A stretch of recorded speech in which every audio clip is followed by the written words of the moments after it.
அழுதுகிட்டே இருந்தா. அன்னைக்கு ராத்திரி பார்ட்டி வர டைமும் ஆயிடுச்சு. தோட்டத்துல உட்காந்து சிண்ட்ரெல்லா அழுதுட்டு இருக்கும்போது, அப்ப அங்க ஒரு மேஜிக்கல் ஃபேரி வந்தாங்க.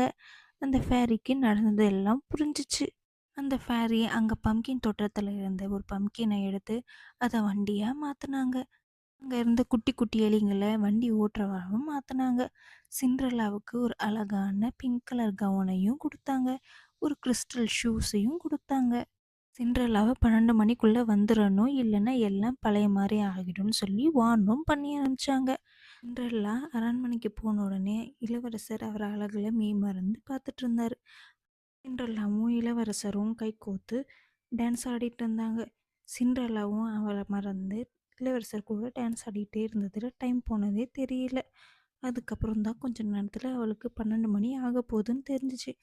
உடனே அவ பதறி அடிச்சுட்டு அங்கேருந்து ஓட ஆரம்பிச்சா. ஓடி வரும்போது